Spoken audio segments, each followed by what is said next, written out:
चल खड़ी है गाड़ी, आ जा। जाको राखे साइया मार सके न कोई, यह कहावत मध्य प्रदेश पुलिस के तेज तर्रार एडिशनल एसपी राजेश डंडोतिया पर चरितार्थ होती है। डंडोतिया के हार्ट में प्रॉब्लम होती रही, वो असहनीय दर्द को सहते रहे, लेकिन इसके बावजूद ड्यूटी करते रहे। एक दिन 2 दिन नहीं, बल्कि पूरे 5 दिन, 10 से लेकर 16 जुलाई तक 2 ब्राइन मर्डर की जांच की, फिर आरोपियों की धरपकड़। इस दौरान धरना प्रदर्शन आंदोलन के बीच ड्यूटी, फिर वीवीआईपी मूवमेंट, लेकिन दिल में तकलीफ को नजरअंदाज कर संघर्ष जारी। 15 जुलाई की रात असहनीय तकलीफ के बाद डॉक्टरों की सलाह पर मेदांता हॉस्पिटल गुड़गांव रेफर हुए।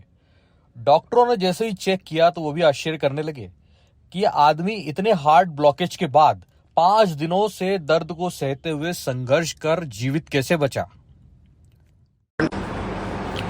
मैं मेदांता हॉस्पिटल से डिस्चार्ज हो गया हूं और अब मैं कुछ समय के लिए, मे भी 10 से 12 दिन तक के लिए, मैं अपनी फैमिली के साथ, अपने पेरेंट्स, मेरी वाइफ, बच्चों के साथ अभी रेस्ट करूंगा।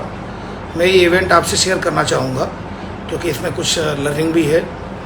11 तारीख से लेकर 15 तारीख तक मेरे चेस्ट में, मेरे जो बाजुओं में और गर्दन में लगातार पेन हो रहा था।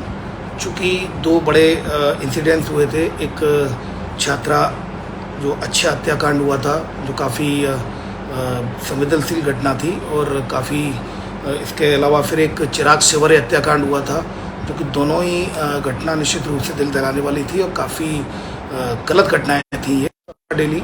पर मुझे ऐसा लगता था कि अब मैं अभी दिखा लूँगा। मैं लगातार व्यस्त रहा, फिर वो घटनाएं ट्रेस हुई, आरोपियों को पकड़ा गया।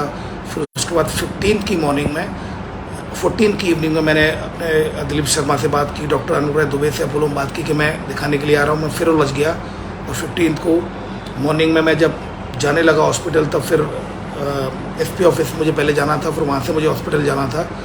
लेकिन फिर फ़ोन आया कि थाना यूनिवर्सिटी में हिरासत में एक आरोपी है जिसने फांसी लगाने की कोशिश की। तत्काल ग्लोबल हॉस्पिटल गए, उसको बचाया गया। और उसके बाद फिर एक मीटिंग थी बाल भवन में कोचिंग संचालकों के साथ। उसके बाद फिर 3 बजे से एक केवी स्कूल, केवी नंबर 1 में जो चीफ गेस्ट बनाया गया था, Subroto Cup hospital, Subroto Cup football जो था, उसमें मैं गया। वहाँ पर मैंने स्पीच दी। थोड़ी वीकनेस लग रही थी, पर मुझे लगा संभवतः सीजनल कोई ऐसी, चूँकि सीजन चेंज हुआ है तो संभवतः उसी वजह से पेन हो सकता है। उसके बाद फिर मैं 6 बजे मीटिंग में, कंट्रोल रूम में मीटिंग चल रही थी, मीटिंग में गया। फिर उसके बाद मीटिंग के बाद 7 बजे रोटरी क्लब का प्रोग्राम था सेंट्रल पार्क में, वहाँ साइबर क्राइम पे मुझे लेक्चर डिलीवर करना था, तो मैंने साइबर क्राइम पे लेक्चर दिया, डिस्कशन किया। उसके बाद मेरे पास एक फ़ोन आया लगभग 8:15 बजे के करीब, वो कंप्लीट हुआ। मैं हॉस्पिटल जा रहा था तो फ़ोन आया मेरे पास कि आपके कि एक मेरे दादाजी है और वो 87 साल के हो गए हैं, तो वो केक आपके साथ काटना चाहते हैं। तो फिर मैं हॉस्पिटल रोड गया, वहाँ केक कटवाया और उसके बाद फिर मैं अपोलो हॉस्पिटल पहुँचा। अपोलो हॉस्पिटल पहुँचने के बाद मैंने ऐसे रूटीन चेकअप कराया, 2-3 उन्होंने चेकअप किए, ईसीजी वगैरह की। तो उन्होंने बोला कि आपको अब घर नहीं जाना है, आपको यहीं एडमिट होना है। इट वॉज वेरी स्ट्रेंज, मेरे लिए काफ़ी आश्चर्यजनक था कि मैं एकदम चेकअप कराने आया हूँ और एकदम वो बोल रहे हैं कि आप यहाँ रुक जाएँ।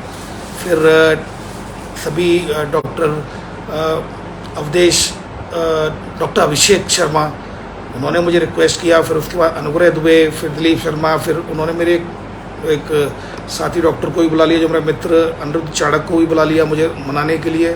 मेरे लिए काफ़ी स्ट्रेंज था कि ऐसा क्यों कह रहे हैं। और फिर डॉक्टर पुरेंद्र भसीन सर का फ़ोन आया, उन्होंने बोला कि राजेश आप रुक जाओ और आपको अभी काफ़ी जीना है और आपकी उम्र अभी कम है, आप अच्छा काम कर रहे हैं, सोसाइटी को आपकी ज़रूरत है। आई वॉज जस्ट स्ट्रेंज, ऐसा क्यों बोल रहे हैं।